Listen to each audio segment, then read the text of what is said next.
కూటమి ఐక్యతతో 15 ఏళ్లు అభివృద్ధి సాధిద్దామన్న పవన్ కళ్యాణ్. కూటమి పార్టీలంతా కలిసికట్టుగా పనిచేయాలన్న డిప్యూటీ సీఎం. ప్రభుత్వం మంచి పనులను ప్రజల్లోకి తీసుకెళ్లాలన్న పవన్ సూచన. వైసీపీ విమర్శలకు సమర్థంగా సమాధానం ఇవ్వాలన్న పవన్. హైదరాబాద్ లో అభివృద్ధి కార్యక్రమాలు ప్రారంభించిన పొన్నం. మాసప్ ట్యాంక్ లో ఈ వ్యర్థాల సేకరణ కేంద్రం ప్రారంభం. మహిళా శక్తి క్యాంటీన్ ప్రారంభించిన మంత్రి పొన్నం. మహిళా సంఘాలకు 35 కోట్ల రుణాల చెక్కుల పంపిణీ.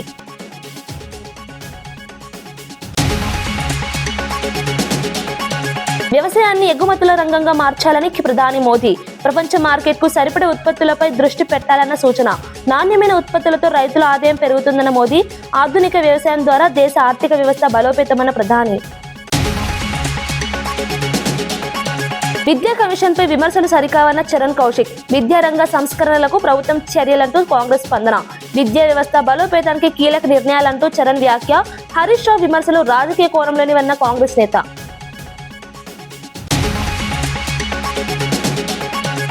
మంగళగిరి ఎయిమ్స్ లో వైద్య సేవలపై సమీక్ష చేసిన పెమ్మసాని. ఎయిమ్స్ లో మౌలిక వసతులు మెరుగుపడుతున్నాయన్న కేంద్ర మంత్రి. ఇప్పటికే 1600 పోస్టులు భర్తీ చేశామన్న పెమ్మసాని. ప్రజలకు మెరుగైన వైద్య సేవలు అందించడమే లక్ష్యమన్న మంత్రి.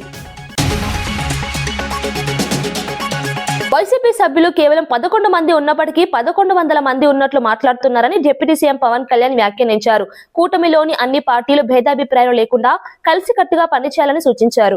కూటమి ప్రభుత్వం చేస్తున్న మంచి పనులను ప్రజల్లోకి బలంగా తీసుకెళ్లడంలో ఇంకా మెరుగుదల అవసరమన్నారు.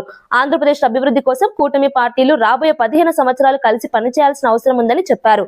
కూటమిలోని పార్టీలు వేర్వేరు సామాజిక వర్గాల నుంచి వచ్చినప్పటికీ రాష్ట్ర ప్రయోజనాల కోసం ఒక్కటిగా నిలవాలని పిలుపునిచ్చారు.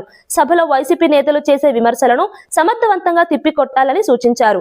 కేవలం మాటలకే పరిమితం కాకుండా ప్రభుత్వం చేసిన పనులను ప్రజలకు స్పష్టంగా వివరించాల్సిన అవసరం ఉందన్నారు. వాళ్ళు చెప్పిన దాన్ని చాలా బలంగా నమ్ముతారు. మనం చేసే పనులు మనం చెప్పుకోలేం, మనం చేయడానికి సంకోచిస్తున్నాం ఏంటో తెలియదు. కానీ వాళ్ళు చూడండి, ఇందాక నేను చెప్పింది మీకు, when we are irresponsible, our NDA alliance is so responsible, reliable and reasonable government, while they are irrational, irresponsible and abusive group.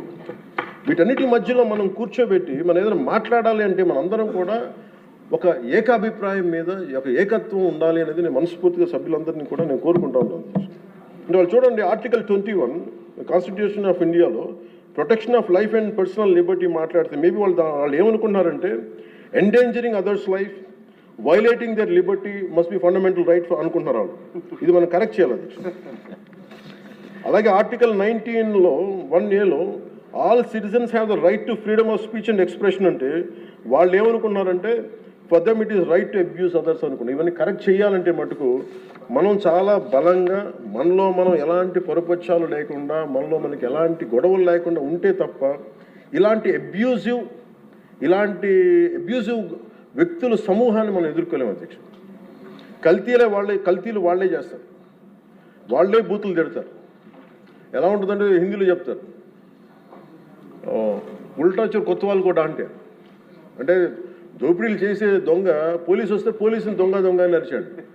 వాళ్ళే తిట్టి వాళ్ళే అబ్యూస్ చేసి మళ్ళీ మనం తిట్టామని చెప్తారు. కల్తీలు వాళ్ళే చేస్తారు. కానీ మనం డిఫెండ్ చేసుకోవడానికి irrespective of whether we are from different parties, మనం విభిన్నమైన కుల సమూహాల నుంచి రావచ్చు. కానీ బట్ రాష్ట్ర ప్రయోజనాలకి మనందరం ఒకే గలంతో ఉండాలని మనస్ఫూర్తిగా మీ ద్వారా నేను అందరూ ఉండాలని కోరుతున్నాను. నాకు మీకు ప్రజల ఆకాంక్షలు ఎలా ఉంటాయో తెలియదు, ప్రజల ఆశయాలు ఎలా ఉంటాయో తెలియదు. మీరు బడ్జెట్ వస్తుంది అంటే అరే మాకు ఏం వస్తుంది ఇందులో కోరుకుంటారు.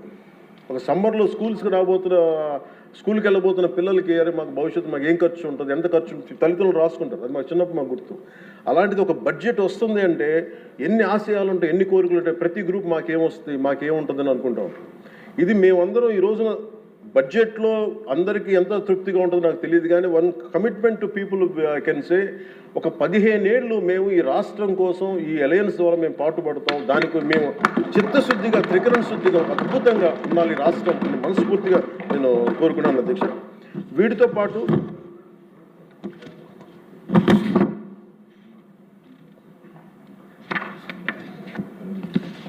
పాటు నేను ఒకటి మీ దృష్టికి తీసుకొస్తా ఉన్నాను. బడ్జెట్ లాంటివి అద్భుతంగా చేయడానికి వ్యవసాయానికి సంబంధించి కావచ్చు, లేదంటే అన్ని రంగాలకు సంబంధించి కావచ్చు, పయ్యావుల కేశవ్ గారు ఉన్నారు, అచ్చెన్నాయుడు గారు ఉన్నారు, గౌరవ ముఖ్యమంత్రి గారు ఉన్నారు, అపారమైన అనుభవంతో ఉన్న సభ్యులు ఉన్నారు. ప్రజలు మన నుంచి ఆశిస్తున్న అధ్యక్ష గొడవలు లేకుండా ఈ అలయన్స్ బలంగా ఉండాలండి. మనం తెలియచేయాలి. రాష్ట్రంలో విద్యారంగాన్ని ప్రక్షాళన చేసేందుకు కాంగ్రెస్ ప్రభుత్వం విద్యా కమిషన్ ఏర్పాటు చేయడంపై టీపీసీసీ అధికార ప్రతినిధి చరణ్ కౌశిక్ యాదవ్ స్పందించారు. విద్యారంగ అభివృద్ధి కోసం నిపుణులతో కలిసి ప్రభుత్వం కీలక సంస్కరణలు చేపడుతుందన్నారు. సీఎం రేవంత్ రెడ్డి నాయకత్వంలో విద్యా వ్యవస్థను బలోపేతం చేసే చర్యలు జరుగుతున్నాయని తెలిపారు. ఈ నిర్ణయాలపై బీఆర్ఎస్ నేత హరీష్ రావు రాజకీయ విమర్శలు చేయడం సరికాదని సూచించారు. విద్యారంగాన్ని మెరుగుపరచడం కోసం ప్రభుత్వం తీసుకుంటున్న నిర్ణయాలను రాజకీయంగా విమర్శించడం సరైన పద్ధతి కాదన్నారు. విద్యార్థుల భవిష్యత్తును దృష్టిలో పెట్టుకుని ప్రభుత్వం సంస్కరణలు చేపడుతోందని చెప్పారు. విద్యారంగ అభివృద్ధికి అందరూ సహకరించాలని ఆయన పిలుపునిచ్చారు. కాంగ్రెస్ ప్రభుత్వం 3 మెంబర్లు, ఒక చైర్మన్ గా ఎడ్యుకేషన్ కమిషన్ ఏర్పాటు చేశారు. అదే కాకుండా అపెక్స్ కమిటీలో నిష్ణాతులైనటువంటి చాలా ప్రొఫెసర్ కోదండ రామ్ గారు, అదే కాకుండా చాలా మంది ప్రొఫెసర్లను కూడా అందులో వివిధ రంగాలకు సంబంధించినటువంటి న్యాయ కోవిదులు కావచ్చు, ఎడ్యుకేషన్ ఎక్స్పర్ట్స్ తోటి ప్రొఫెసర్ ఆధ్వర్యంలో కమిటీని కాన్స్టిట్యూట్ చేసింది కాంగ్రెస్ ప్రభుత్వం. హరీష్ రావు గారు ఏకంగా ఆ కమిషన్నే తప్పుపట్టే ప్రయత్నం, ఆ కమిషన్లో అసలు ఎవరు ప్రొఫెసర్లు అని చెప్పే ప్రయత్నం, కమిషన్లో ఎవరు ప్రొఫెసర్లు చాలా స్పష్టంగా తెలంగాణ సమాజానికి తెలుసు. కానీ హరీష్ రావు గారు ప్రతిదీ రాతాంతం చేసే ప్రయత్నం. వారు ఇరిగేషన్ శాఖ మంత్రిగా పనిచేశారు, ఆర్థిక శాఖ మంత్రిగా పనిచేశారు. వారు ఏమైనా ఇరిగేషన్ శాఖలో ఎక్స్పర్టా, లేకపోతే బీటెక్ ఇంజనీరింగ్ చేసిండు హరీష్ రావు గారు ఏమన్నా? కాబట్టి తెలంగాణ రాష్ట్ర కాంగ్రెస్ ప్రభుత్వం మంచి నిర్ణయాలు తీసుకుంటా ఉంటే చూసి ఓరలేక దాని అపవాదు క్రియేట్ చేసే ప్రయత్నం బీఆర్ఎస్ పార్టీ చేస్తూ ఉంది. చాలా స్పష్టంగా కాంగ్రెస్ ప్రభుత్వం రైతు కమిషన్ కావచ్చు, ఎడ్యుకేషన్ కమిషన్ కావచ్చు, ఈ 2 కమిటీల ద్వారా సమాజంలో వస్తున్నటువంటి మార్పుల ఆధారంగా విద్యా విధానం కావచ్చు, ప్రపంచవ్యాప్తంగా వస్తున్నటువంటి మార్పుల ఆధారంగా విద్యను రూపుదిద్దే ప్రయత్నంలో కాంగ్రెస్ ప్రభుత్వం ముందుకు పోతా ఉంది. కమిషన్ రిపోర్టు చాలా రోజుల పాటు కమిషన్ సభ్యులు కావచ్చు, అదే కాకుండా అపెక్స్ కమిటీలో ఉన్నటువంటి ప్రొఫెసర్లకు కలిసి రాష్ట్ర వ్యాప్తంగా పర్యటించి ప్రపంచంలో ఉన్నటువంటి దిగ్గజ తెలంగాణ జాగృతి అధ్యక్షురాలు కవిత తన భర్త అనిల్ తో కలిసి తిరుమల శ్రీవారిని దర్శించుకున్నారు. ఢిల్లీ లిక్కర్ కేసులో కోర్టు నుంచి క్లీన్ చిట్ లభించిన నేపథ్యంలో అలిపిరి మెట్ల మార్గంలో కాలినడకన వెళ్లి మొక్కు చెల్లించుకున్నారు. దర్శనం అనంతరం మాట్లాడుతూ 4 ఏళ్లుగా ఎదుర్కొన్న మానసిక వేదన ముగిసిందని చెప్పారు. సత్యం చివరి వరకు గెలిచిందని చెప్పారు. త్వరలోనే తెలంగాణలో కొత్త రాజకీయ పార్టీ ఏర్పాటు చేయనున్నట్లు ప్రకటించారు. తెలంగాణ ఇంటి పార్టీ పేరిట ప్రజల్లోకి వెళ్లనున్నట్లు వెల్లడించారు. తెలంగాణ ప్రజల సమస్యలను పరిష్కరించేందుకు కొత్త రాజకీయ ప్రయాణం ప్రారంభమవుతుందని తెలిపారు. ప్రజలతో మమేకమే వారి సమస్యల పరిష్కారమే తన లక్ష్యమని పేర్కొన్నారు. ఈ ప్రకటనతో తెలంగాణ రాజకీయాల్లో కొత్త చర్చ మొదలైంది. I truly believe that when you are on the side of Satya and Dharma, God will definitely protect you. And soon, in a couple of months, I am also going to float a political party in Telangana. I am hoping Lord Balaji will bless me to serve the people of Telangana in a better manner. I would also like to seek the blessings of the people of the nation, because as a daughter of Telangana, I am making an effort to serve my people. But the entire nation has witnessed the way my name was tarnished and dragged into unnecessary things. So as a daughter of Telangana, I seek the blessings of the nation. Thank you. Jai Telangana. ప్రతినిధులకు ప్రత్యేక శిక్షణ కార్యక్రమం నిర్వహించనున్నట్లు మంత్రి పొంగులేటి శ్రీనివాసరెడ్డి తెలిపారు. ముఖ్యమంత్రి సూచనల మేరకు గ్రామ సర్పంచ్లు, వార్డు కౌన్సిలర్లు, మున్సిపల్ చైర్పర్సన్లు, మేయర్లకు ఈ శిక్షణ ఇవ్వనున్నట్లు చెప్పారు. ఉమ్మడి ఖమ్మం జిల్లాకు సంబంధించిన ఈ ఫుల్ డే ట్రైనింగ్ కార్యక్రమం ఈ నెల 12న నిర్వహించనున్నారు. అనుభవం ఉన్న అధికారులు, కలెక్టర్లు, ప్రజాప్రతినిధులకు విధి విధానాలపై మార్గదర్శనం చేయనున్నారు. ప్రజా సమస్యలను ఎలా పరిష్కరించాలో కూడా వివరించనున్నారు. ప్రజలకు మెరుగైన సేవలు అందించేందుకు ఈ శిక్షణ ఉపయోగపడుతుందని తెలిపారు. కొత్త ప్రజాప్రతినిధులు సమర్థవంతంగా పనిచేయడానికి ఇది దోహదపడుతుందని పేర్కొన్నారు. కలెక్టర్స్ కూడా ఎక్స్పీరియన్స్ ఉన్న పర్సన్స్ ఎవరైతే సర్వీస్ లో ఉన్న వాళ్ళు కానీ గతంలో రిటైర్డ్ అయిన వాళ్ళు కానీ ఆ ఫుల్ డే విత్ లంచ్ తో మనం ఏర్పాటు చేసే సభకి కరెక్ట్ గా వాళ్ళని ప్రాపర్ గా గైడ్ చేసి అనుభవజ్ఞులైన ప్రజాప్రతినిధులు ఉన్నారు, కొత్తగా ఎన్నుకోబడిన ప్రజాప్రతినిధులు ఉన్నారు. వారికి కొత్తగా వచ్చారు కాబట్టి ప్రజలకు వారు ఏం చేస్తే మంచి జరుగుతుందనే తాపత్రయం ఉంది కాబట్టి వారిని గైడ్ చేయాల్సిన బాధ్యత మన మీద ఉంది. వారికి ట్రైన్ చేసి ప్రాపర్ గా ఎలా చేస్తే ఏం జరుగుతుంది విధి విధానాలతో ఆ రోజు ఒకటి అంటే ఫుల్ క్లాస్ చేస్తే రేపు ఈ 99 డేస్ లో వాళ్ళు పార్టిసిపేట్ చేసేటప్పుడు వారు ఐడెంటిఫై చేసిన వాటిని ఎలా రెక్టిఫికేషన్ చేయాలి అన్నది ఉపయోగం జరుగుతుంది. వారికి ప్రాపర్ గా గైడ్ చేసే దాంట్లో మంచి టీమ్ ని ఆ రోజు అపాయింట్ చేయాలని ఇద్దరు కలెక్టర్లకి సూచిస్తున్నాను. అదే రకంగా ఫారెస్ట్ డిపార్ట్మెంట్ కి మనం నిన్న కలెక్టర్ల మీటింగ్ లో చెప్పాను, మళ్ళీ రిపీట్ చేస్తున్నాను. 2 జిల్లాల్లో డిఎఫ్ఓ కానివ్వండి, కలెక్టర్లు కానివ్వండి, రెవెన్యూ ఫారెస్ట్ కు సంబంధించిన బోర్డర్ సమస్యలు ఉన్నాయి కొన్ని గ్రామాల్లో. ఈ 99 డేస్ లో మోర్ దాన్ 75% ఇటువంటి ఇష్యూస్ ఉన్న గ్రామాలని, అది కొత్తగూడెం ప్రాంతంలో ఉన్నాయి, సత్తుపల్లి ప్రభుత్వం తీసుకున్న 99 రోజుల ప్రణాళికను సమర్థవంతంగా అమలు చేయాలని మంత్రి వాకాటి శ్రీహరి అన్నారు. ప్రభుత్వ ఆలోచనలను ప్రజల దగ్గరకు తీసుకెళ్లడం అందరి బాధ్యత అని పేర్కొన్నారు. ప్రజలు ప్రభుత్వంపై ఉంచిన విశ్వాసానికి సర్పంచ్, మున్సిపల్ ఎన్నికల ఫలితాలు నిదర్శనమని చెప్పారు. ఆ విశ్వాసాన్ని నిలబెట్టే విధంగా ప్రతి పేదవాడి గడపకు సంక్షేమ పథకాలు చేరేలా పనిచేయాలని సూచించారు. అధికారులు, ప్రజాప్రతినిధులు సమన్వయంతో ముందుకు సాగాలని తెలిపారు. ప్రభుత్వం చేపడుతున్న సంక్షేమ కార్యక్రమాలు ప్రజలకు చేరేలా కృషి చేయాలని అన్నారు. ప్రజల సమస్యలను వెంటనే పరిష్కరించడం ముఖ్యమని పేర్కొన్నారు. అభివృద్ధి, సంక్షేమ కార్యక్రమాల అమలులో ఎలాంటి నిర్లక్ష్యం ఉండకూడదని తెలిపారు. ఈ ఆర్థిక స్థితిగతులు బాగాలేకున్నా కూడా దాన్ని సరి చేసుకొని ఈ విధంగా ముందుకు వస్తా ఉన్నాం. ప్రతి పేదోడి గడపకు చేరుతా ఉన్నటువంటి మా సంకల్పాన్ని ప్రాక్టికల్ ఇంప్లిమెంట్ చేసి మీ అందరికి కూడా ఇది విధిగా చేయాలని, దీని ద్వారా ప్రభుత్వానికి, మీకు, మాకు అందరికి మంచి పేరు ఒకటే కాకుండా పేదోడి దగ్గరికి సంక్షేమ పథకం వెళుతుందని, వారి జీవన విధానంలో మార్పు చూడాలని, ఏ సంకల్పంతో అయితే నిర్ణయం తీసుకున్నామో ఆ సంకల్పం సఫలీకృతం కావాలని, తద్వారా మార్పు వచ్చి ఆలోచన బ్రతికే విధానంలో కూడా మార్పు వచ్చే విధంగా జూబ్లీహిల్స్ నియోజకవర్గంలో 100 కోట్ల వ్యయంతో 135 అభివృద్ధి పనులు చేపట్టినట్లు మంత్రి పొన్నం ప్రభాకర్ తెలిపారు. ఎమ్మెల్యేగా బాధ్యతలు చేపట్టి 100 రోజులు పూర్తయిన సందర్భంగా ఈ కార్యక్రమాలు ప్రారంభమయ్యాయని చెప్పారు. డ్రైనేజ్, తాగునీరు, శానిటేషన్ వంటి సమస్యల పరిష్కారానికి ఎమ్మెల్యే నవీన్ యాదవ్ కృషి చేస్తున్నారని పేర్కొన్నారు. గత 10 ఏళ్లుగా నిర్లక్ష్యానికి గురైన జూబ్లీహిల్స్ ను రేవంత్ రెడ్డి నాయకత్వంలో సమగ్రంగా అభివృద్ధి చేస్తామని చెప్పారు. ప్రజలకు అవసరమైన మౌలిక వసతులు అందించే దిశగా ప్రభుత్వం చర్యలు తీసుకుంటుందన్నారు. నియోజకవర్గ అభివృద్ధి కోసం ప్రభుత్వం పూర్తి సహకారం అందిస్తుందని మంత్రి తెలిపారు. ప్రజలకు ఉపయోగపడే కార్యక్రమాలు నిరంతరం కొనసాగుతాయని పేర్కొన్నారు. తోటి ప్రారంభోత్సవాలు చేసుకుంటా ఉన్నారు.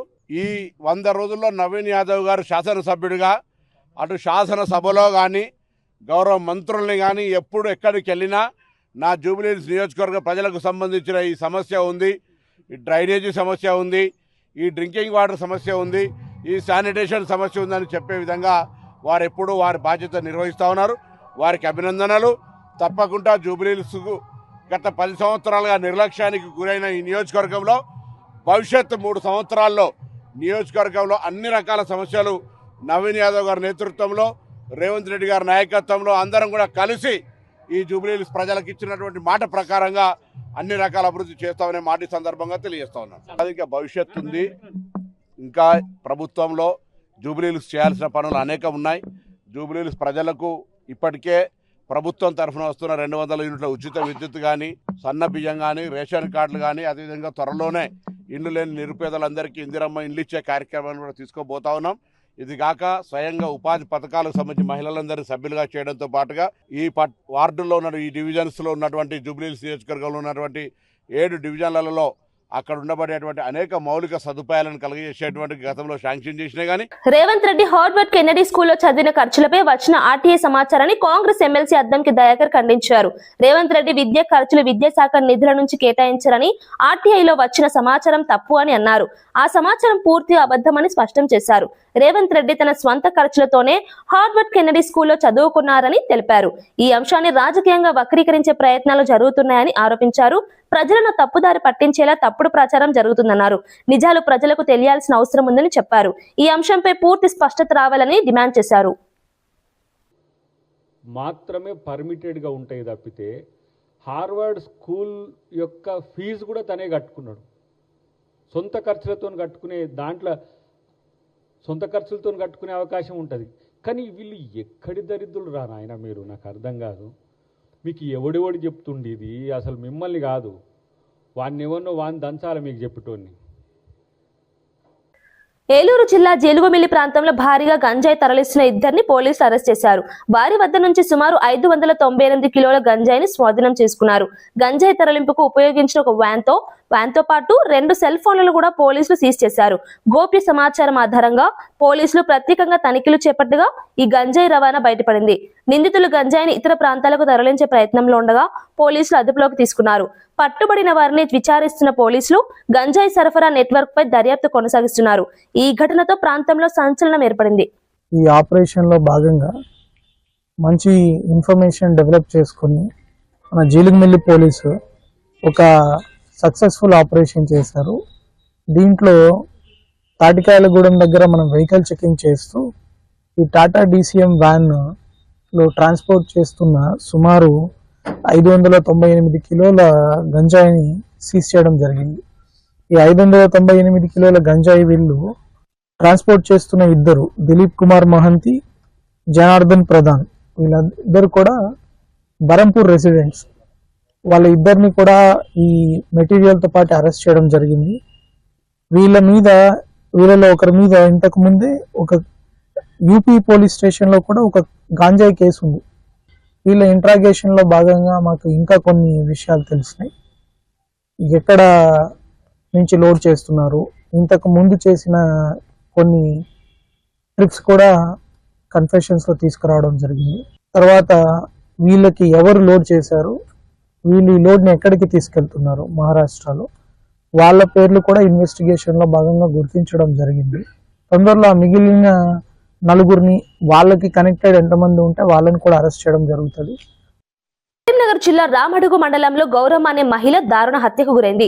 ఇంట్లో ఒంటరిగా ఉన్న సమయంలో గుర్తు తెలియని వ్యక్తులు ఆమెపై దాడి చేసినట్లు పోలీసులు అనుమానిస్తున్నారు. గొంతు కోసి హత్య చేసినట్లు ప్రాథమికంగా గుర్తించారు. ఘటన సమాచారం అందుకున్న పోలీసులు వెంటనే అక్కడికి చేరుకుని పరిశీలించారు. మృతదేహాన్ని పోస్టుమార్టం కోసం ఆసుపత్రికి తరలించారు. ఈ ఘటనతో గ్రామంలో భయాందోళన వాతావరణం నెలకొంది.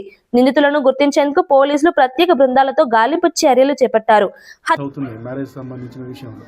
సో ఈరోజు బట్టలు తీసుకురావడానికి పెద్ద కొడుకైన మహేష్ బయటికి వెళ్ళిపోతాడు.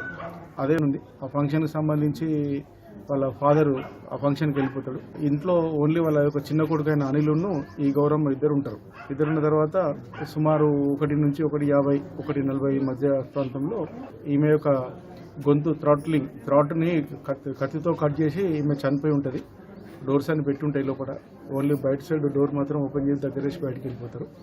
వాళ్ళ ఫాదర్ వచ్చి చూసేసరికి ఆమె కింద పడుకున్నట్టుగానే చనిపోయి ఉంటుంది. పక్కనే ఒక నైఫ్ ఉంటుంది. తర్వాత వాళ్ళ చిన్న కొడుకు ఇంట్లో ఉండడు, బయటికి వెళ్ళిపోతాడు.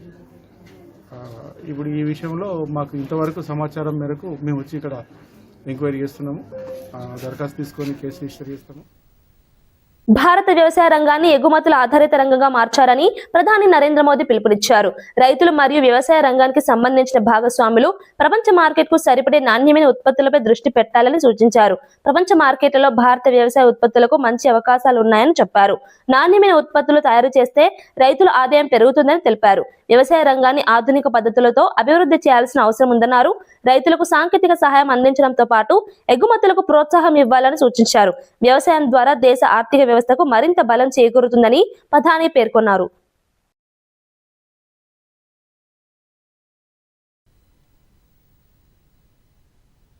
एग्रीकल्चर भारत की लॉन्ग टर्म डेवलपमेंट जर्नी का स्ट्रेटेजिक पिलर भी है और इसी सोच के साथ हमारी सरकार ने कृषि सेक्टर को लगातार मजबूत किया है. करीब 10 करोड़ किसानों को 4 लाख करोड़ रुपए से अधिक की पीएम किसान सम्मान निधि मिली है. एमएसपी में हुए रिफॉर्म से अब किसानों को 1.5 गुना तक रिटर्न मिल रहा है. इंस्टीट्यूशनल क्रेडिट कवरेज 75% से अधिक हो चुका है. पीएम फसल बीमा योजना के तहत लगभग 2 लाख करोड़ रुपए के क्लेम सेटल किए गए हैं. ऐसे अनेक प्रयासों से किसानों का रिस्क बहुत कम हुआ है और उन्हें एक बेसिक इकोनॉमिक सिक्योरिटी मिली है. इससे कृषि क्षेत्र का आत्मविश्वास भी बढ़ा है. మంగళగిరి ఎయిమ్స్ లో వైద్య సేవల పరిస్థితిపై కేంద్ర మంత్రి పెమ్మసాని చంద్రశేఖర్ సమీక్ష నిర్వహించారు. గతంతో పోల్చుకుంటే ఎయిమ్స్ లో మౌలిక వసతుల కొరత కొంతవరకు తగ్గిందని తెలిపారు. ఆసుపత్రిలో సేవల మెరుగుదల కోసం చర్యలు తీసుకుంటున్నామని చెప్పారు. ఇప్పటికే 1600 పోస్టులను భర్తీ చేశామని వెల్లడించారు. మరో 200 పోస్టుల భర్తీ ప్రక్రియలో రిజర్వేషన్ సమస్య ఎదురవుతోందని తెలిపారు. ఈ సమస్యను కేంద్ర మంత్రుల దృష్టికి తీసుకెళ్లి పరిష్కారం చూపేందుకు ప్రయత్నిస్తామని చెప్పారు. ప్రజలకు మెరుగైన వైద్య సేవలు అందించేందుకు అవసరమైన అన్ని చర్యలు తీసుకుంటామని వెల్లడించారు.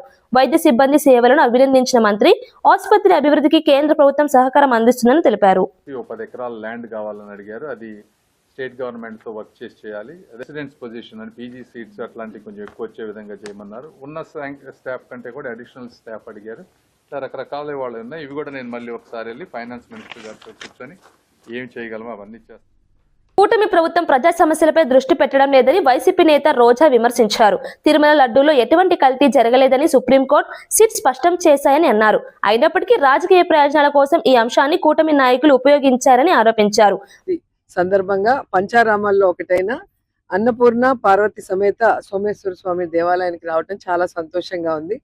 శివుని ఆశీస్సులతో నేను నా కుటుంబ సభ్యులతో పాటు ఈ రాష్ట్రంలో ఉన్న ప్రతి ఒక్కరూ కూడా చల్లగా ఉండాలి, కష్టాలు దూరం అవ్వాలని మనస్ఫూర్తిగా కోరుకుంటున్నాను. అందరికీ అడ్వాన్స్ ఉగాది శుభాకాంక్షలు. ఇప్పుడే కదా చెప్పాను. ఇప్పుడు ఏమంటారు, మన శాసనసభకి రాలేదు అంటారు, శాసన మండలికి వస్తే ఎలా మాట్లాడుతున్నారు, శాసనసభకి వచ్చిన రోజు ఎలా మాట్లాడుతున్నారో మనం చూస్తున్నాం. ఎక్కడా కూడా కూటమి ప్రభుత్వం ప్రజా సమస్యల మీద దృష్టి పెట్టడం లేదు. ప్రజలకి వాళ్ళు ఇచ్చిన వాగ్దానాలు నెరవేర్చాలన్న చిత్తశుద్ధి లేదు. ప్లస్ ప్రజలకి వాళ్ళు ఈరోజు ఏమి చేయకపోగా, రాష్ట్రానికి అభివృద్ధి చేయకపోగా, ఇంకా రాష్ట్రంలో ఉన్న దేవాలయాల్ని ఏ విధంగా దిగజార్చే విధంగా వీళ్ళ పొలిటికల్ లాభం కోసం లడ్డు మీద కానీ లేదా టెంపుల్స్ లో ఉండే ప్రసాదాల మీద కానీ గుళ్ళో కానీ ఏ విధంగా చేస్తున్నారో మనం చూస్తున్నాం. తిరుమల కానీ, సింహాచలం కానీ, శ్రీశైలం కానీ అన్నిటినీ కూడా. అంటే వీళ్ళు హిందువుల అనే అనుమానం ఈరోజు చంద్రబాబు నాయుడు మీద, పవన్ కళ్యాణ్ మీద ఈ రాష్ట్ర ప్రజలందరికీ కూడా వస్తుంది.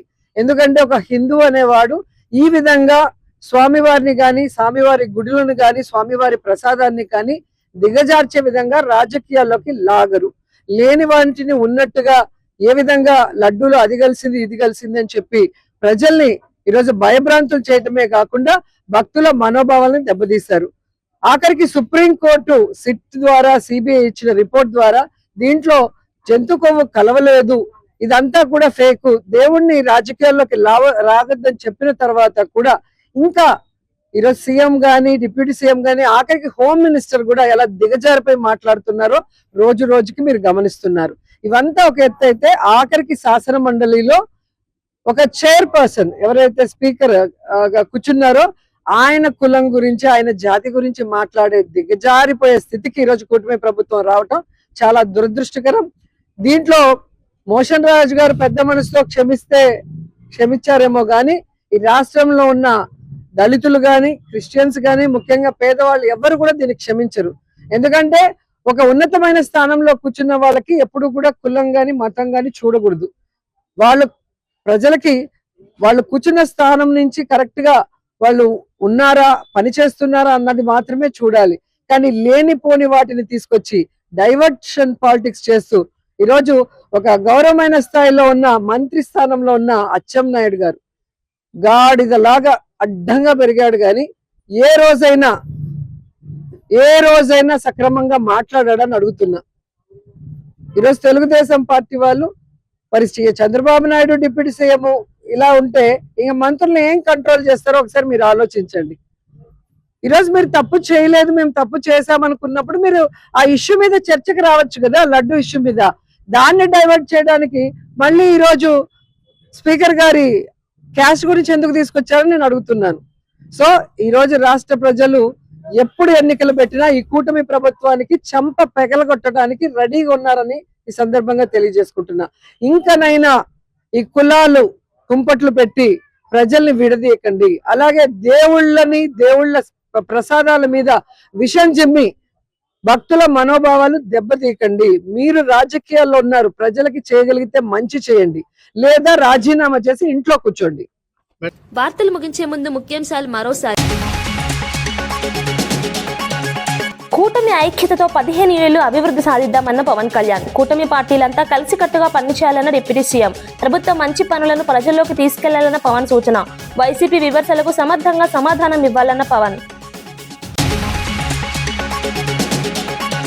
హైదరాబాద్ లో అభివృద్ధి కార్యక్రమాలు ప్రారంభించిన పొన్నం. మాసప్ ట్యాంక్ లో ఈ వ్యర్థాల సేకరణ కేంద్రం ప్రారంభం.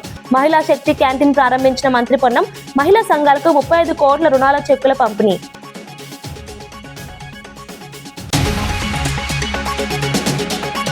వ్యవసాయాన్ని ఎగుమతుల రంగంగా మార్చాలని ప్రధాని మోదీ.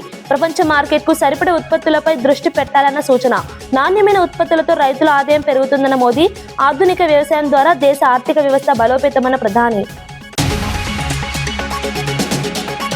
విద్యా కమిషన్ పై విమర్శలు సరికావన్న చరణ్ కౌశిక్. విద్యారంగ సంస్కరణలకు ప్రభుత్వం చర్యలంటూ కాంగ్రెస్ స్పందన. విద్యా వ్యవస్థ బలోపేతానికి కీలక నిర్ణయాలంటూ చరణ్ వ్యాఖ్య. హరీష్ రావు విమర్శలు రాజకీయ కోణంలోనివన్న కాంగ్రెస్ నేత.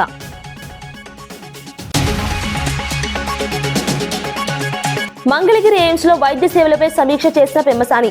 ఎయిమ్స్ లో మౌలిక వసతులు మెరుగుపడుతున్నాయన్న కేంద్ర మంత్రి.